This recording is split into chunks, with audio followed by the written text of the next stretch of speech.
नमस्कार. आपण ऐकतोय डॉक्टर सौ कुमुत्ते गोसावी लिखित संत एकनाथ महाराजांचं भावार्थ रामायण एक भावलय. आजचा भाग आपला चाललाय तिसरा. भावार्थ रामायणातील एक प्रसंग चित्रणातून नाथ भावार्थी रामाचं दर्शन घडवतात. सीताहरणानंतर रामाने शोक करीत वनात वणवण फिरणं आणि तरीही शंकरांनी रामाला तो ब्रह्मच आहे असं म्हणणं असल्यामुळे पार्वती सीता रूप घेऊन रामाची परीक्षा घेते. लक्ष्मणाला देवदेवतांनाही उमा आपण खरी कोण आहोत याचा पत्ता लागू देत नाही. श्रीरामांच्याकडे जाऊन ती विचारते, स्त्री विरहाने रडतोय, तुझं ज्ञानी पण कुठे गेलं? त्यावेळी रामांनी तिचं खरं रूप ओळखून तिला तुकाई जगदंबा असं संबोधलंय. मी शिवाला अनन्य शरण आहे असंही रामाने तिला म्हणताच ती रामाला शरण जाते आणि स्वतःची स्थिती सांगण्यास विनवते. सदाशिव सर्व काही जाणतात असं राम म्हणताच ती अनुतापाने रामांची प्रार्थना करते.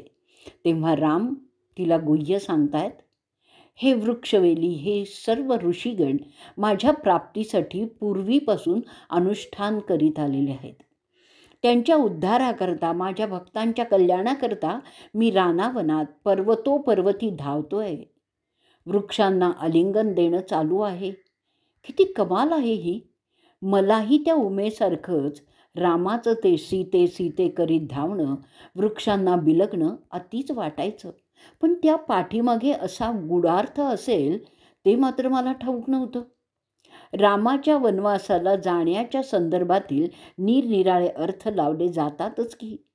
त्या दक्षिणेकडील मानव वस्ती वाढवण असा एक ऐच्छिक दृष्टिकोनातून अर्थ लावला जातो, तर दुसरा अर्थ रामाने सांगितलेला गूढार्थ तो पारमार्थिक दृष्टिकोन ठरतो. भावार्थ रामायणात नाथांनी सर्वच घटनांचा भक्तिभावाने अर्थ लावून दिलाय आणि भक्तीचा महिमाही ते गात असतात. भावार्थ रामायणात नाथांनी मूळ वाल्मिकी रामायणात नसलेली कितीतरी भावचित्र स्वयंप्रज्ञेने चितारलेली आहेत. त्यातून आपल्या अंतरीचा लोककल्याणकारी सद्भाव त्यांनी असा काही जिव्हाळ्याने गुंफलेला आहे की त्याचा लोकमानसावर सहजपणे प्रभाव पडावा. युद्धावर जाण्यापूर्वी रावण पत्नी मंदोदरीनी पतीला विनाशापासून वाचवण्यासाठी जे संभाषण केलंय ते केवळ अपूर्वच आहे. ती स्पष्ट शब्दात रावणाला सांगते की ज्याच्यामुळे वानर विजयी होतात त्याला आपला मित्र करावा, श्रीरामाला सखा करा आणि सीतेला सन्मानाने श्रीरामांच्या स्वाधीन करा. मंदोदरीचं भाषण ऐकून रावण क्षणभर स्तब्ध झाला आणि नंतर तिला म्हणाला, मंदोदरी, एकांतात चल, तुला गुह्य सांगतो.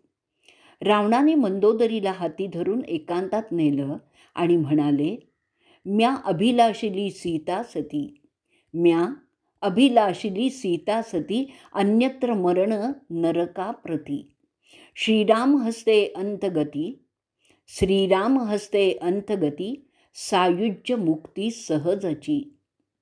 आणि म्हणून तर मी आत्ता श्रीरामाला शरण जात नाही आहे, यावर तू विश्वास ठेव. तू जर खरंच पतिव्रता असशील ना, तर माझी ही गोष्ट, ही गुह्य माझं कुणालाही तू सांगणार नाहीस. त्यावर नाथ म्हणतात, एका जनार्दनी शरण मंदोदरी सुख संपन्न, एका जनार्दनी शरण मंदोदरी सुख संपन्न, वंदोनी रावणाचे चरण, निघे आपण निजधामा, निघे आपण निजधामा. हीच मंदोदरी रावणाच्या सांगण्यावरून सीतेची समजूत काढण्यासाठी अशोकवनात गेली होती. मात्र सीतेच्या बोलण्याने तिची समाधीच लागली आणि विचारायचं ती विसरूनच गेली. अशी ही सीता आणि मंदोदरीची एकरूपता म्हणजेच अद्वैत आहे. आणि अद्वैत हाच तर भावार्थ रामायणाचा स्थायी भाव आहे. शृंगार रसापासून ते रौद्र रसापर्यंतचे सर्व भाव नाथांच्या भावार्थ रामायणात एका अद्वैत भावाच्या आश्रयाने विकसित झालेले आहेत. ही अद्वैत अवस्था म्हणजेच श्रीरामचरणांचं सान्निध्य. युद्धकांडात भरताने हनुमंताला वर दिल्याची कथा येते ना, तेव्हा हनुमंतांनी काढलेले उद्गार खरंच खूपच हृद्य आहेत. हृदयी ध्यान चरणांचे मुखी नाम श्रीरामांचे. मुकुटी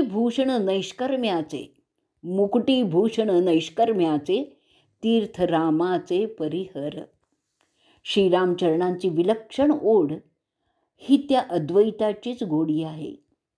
आपल्या रोजच्या रामकथेतून मानवी जीवनाला आदर्श ठरावा असाच बोध लोकशिक्षकनाथांनी मोठ्या तळमळीने केलेला दिसून येतो. कथाकारांच्या शैलीतून त्यांची रामकथा अशी रंगत असायची की श्रोत्यांना कशाचंच भान उरत नसे. त्यांचं व्यक्तिचित्रणातलंही कौशल्य नजरेत भरत असे. ज्येष्ठ कौशल्यात ते सद्विद्या, सुमित्रा ते शुद्ध मेधा, कैकई अविद्या आणि मंथरा कुविद्या ती दासी.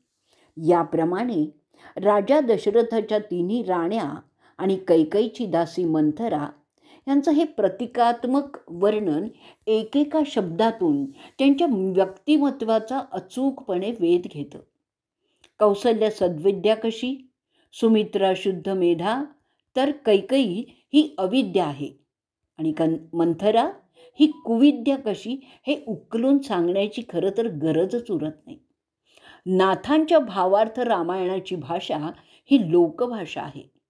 या ग्रंथातील ओवी 4 चरणांची आहे.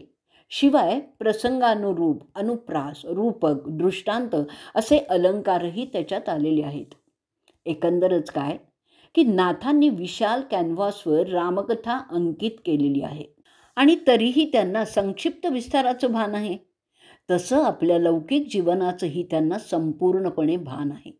म्हणून तर नाथांचा रामही दाशरथी रामच आहे. एक दिवस रामकथेने मंत्रमुग्ध श्रोत्यांना त्यांच्या भावसमाधीतून भानावर आणत नाथ महाराज म्हणाले, मायबाप श्रोते हो, यापुढे मी आपल्या सर्वांचा रामकथेतून प्रेमाने निरोप घेत आहे. रामकथा अर्ध्यावर सोडून? श्रोत्यातून आवाज आला. अर्ध्यावर का बरं? आपला हा गावबा करील की पूर्ण पुढचा भाग? हा गावबा आणि रामायणासारखा महापुराण ग्रंथ हे कसं काय घडावं? का नाही घडणार? नाथांनी गावबाला जवळ बोलवलं. त्याच्या मस्तकावर हात ठेवत विचारलं, गावबा, तुझी आजवरची एकविधा निष्ठा, एकविधा भक्ती, निष्काम सेवा यांचं बळ पाठीशी असताना तुझ्या हातून का नाही होणार रामायण ग्रंथाची रचना? गावबा नाथ चरणांकडे बघत म्हणाला, सद्गुरूंची कृपा घडे तै पांगुळा पर्वत चढे. आणि म्हणून तर गावबासारख्या निर्मळ मनाच्या भक्ताने त्याच रात्री युद्धकांडातील 44व्या अध्यायानंतरची एकनाथी ओवीप्रमाणेच तंतोतंत तशीच रचना लिहायला शुभारंभ नाथांच्या साक्षीनेच केला. एवढंच नाही तर नाथांनी त्याच्याच मुखाने त्याच्यावरचं निरूपणही श्रोत्यात बसून मोठ्या समाधानाने ऐकलंय.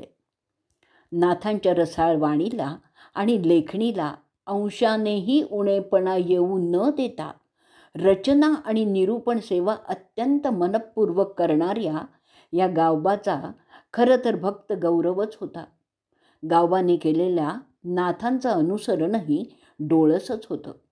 मूळ वाल्मिकी रामायणातील सीतेच्या अग्निदिव्याचा प्रसंग रामाने उच्चारलेले सीतेच्या संदर्भातील विखारी शब्द गाळून स्वप्रज्ञेने प्रसंग चित्रण करणं यातही त्याने नाथांचाच आदर्श बाळगलाय. शांतीब्रह्मनाथांचं दर्शन शांतिरूप गावबाने आणि पुढे मुकेश्वराने म्हणजे नाथांच्या नातवाने करून नाथांचा भावार्थ रामायण हा ग्रंथ पूर्णत्वाला नेला. वेलू गगनावरी गेला म्हणजेच भावार्थ रामायण रचनेने संत एकनाथ मराठीतले पहिले रामायण रचनाकार ठरतात. गावबा मराठी भाषेतील पहिला रामायणकार शिष्य आहे असंच म्हणायला पाहिजे, हो ना? आजचा भाग आपण इथे संपवणार आहोत. तसंच हे भावलयही इथेच आपण संपूर्ण करणार आहोत. श्रीराम जय राम जय जय राम, श्रीराम जय राम जय जय राम, श्रीराम जय राम जय जय राम, श्रीराम जय राम जय जय राम. जय श्रीराम.